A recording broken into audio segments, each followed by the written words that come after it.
je vous pose une question. Est-ce que vous voulez une chanson de Jean-Luc Fonck dans un instant? Évidemment. Oui. Vous me dites oui. Le titre, c'est Jamais oui. Ah. Comment on fait? Zut. On la met ou on la met pas?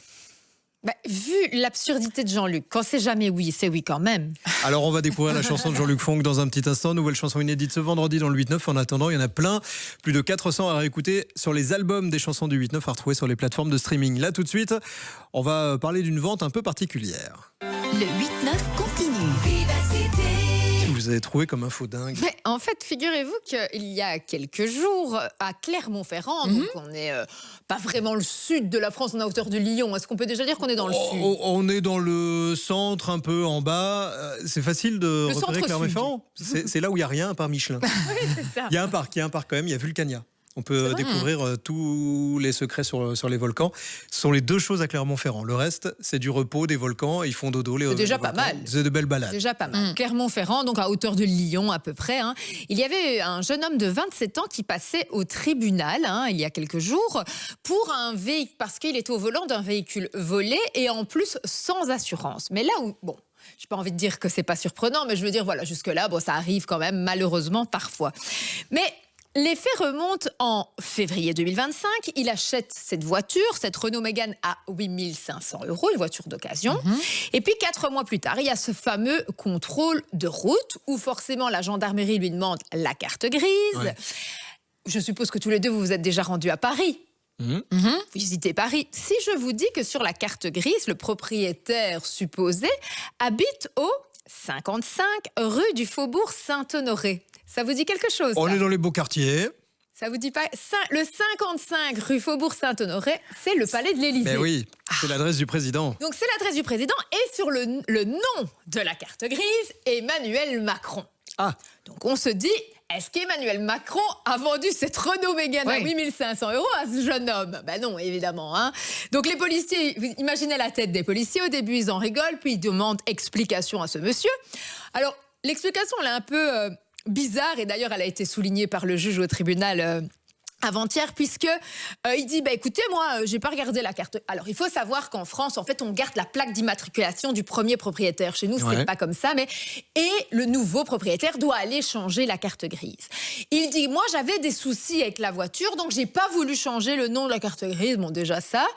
Et donc en fait quand il a eu des amendes, son avocat dit il a eu des amendes, c'est arrivé à ce vendeur et donc pour le piéger il a changé l'adresse de la carte grise. Donc, l'explication était un peu bizarre. Et lui, en plus, il dit qu'il n'a pas regardé le jour de la vente puisqu'il a été acheter la voiture à 3 h du matin après son boulot. Donc tout ça était un peu nébuleux, on va dire. Et donc il passait au tribunal pour recel, puisque la voiture était déclarée volée. Et en plus, là où c'est encore étrange, c'est que cette voiture est estimée à plus ou moins 15 000 €. Et lui, il dit qu'il l'a acheté 8 000. Donc est-ce qu'il y a vraiment du recel? Est-ce qu'il était au courant? Tout est louche. Mais en tout cas, imaginez la tête et du tribunal et en tout cas des policiers lors du contrôle quand ils ont vu que cette voiture appartenait à Emmanuel Macron, 55 rue du Faubourg Saint-Honoré. On l'imagine mal, Emmanuel. Est-ce qu'ils ont quand même demandé à Macron s'il avait vendu une voiture? Et en fait, vous savez quoi? Il imagine qu'il a laissé cette adresse pour éviter justement d'être verbalisé. Parce qu'on ne verbalise pas le... Enfin, c'est pas logique parce qu'en même temps, si Emmanuel Macron fait un excès de vitesse, il devrait être verbalisé. Mais les policiers m'ont dit que c'était pour éviter les amendes et moi que je n'avais pas d'intérêt à faire ça. Bon. En tout cas, il a été acquitté pour le recel. On dit qu'il ne savait pas trop que c'était volé. C'est le vendeur qui est plus en tort. En revanche, comme il ne l'avait pas assuré, là c'est sa faute et donc il a eu une amende de 500 €. Bon. Eh ben merci Livia. Il est 10h15, on va écouter comme tous les matins à cette heure-ci une chanson de Jean-Luc Fonck. La chanson qu'on écoute ce matin, c'est Jamais oui. Jamais oui. Eh ben on l'écoute. On écoute bien ce qu'il va nous raconter.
Nouvelle chanson de Jean-Luc ce vendredi, c'est un événement tous les vendredis. Et autre événement qui va arriver, c'est le 12 août, l'éclipse solaire. Elle sera partielle chez nous, mais attention, il est très important d'être équipé, d'avoir absolument des lunettes de protection et pas juste vos lunettes de soleil, des lunettes qu'on trouve vous en pharmacie ou chez les opticiens, des lunettes qui sont certifiées et qui font que, à coup sûr, vous ne risquez rien. On en a 4 à vous offrir, ces paires de lunettes ce matin.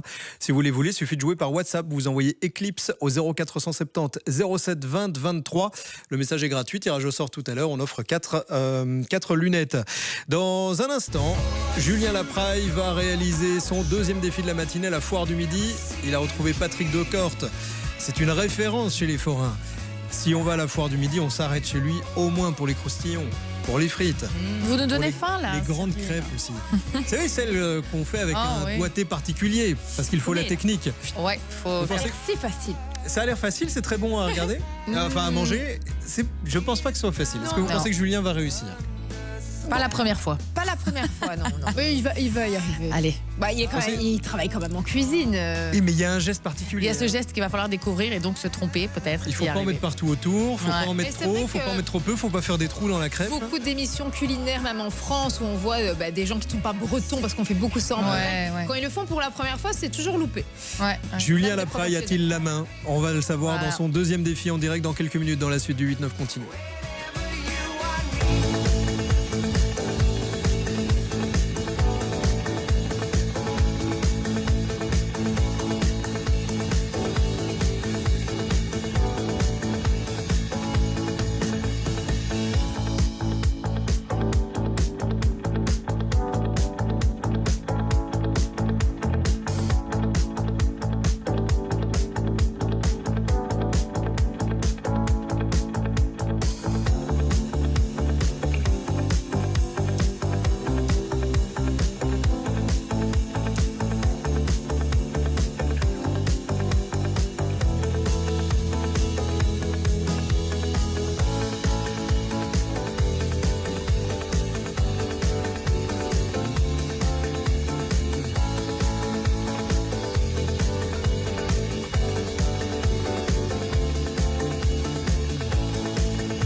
9h, 11h, le 8-9 continue. Vivacité.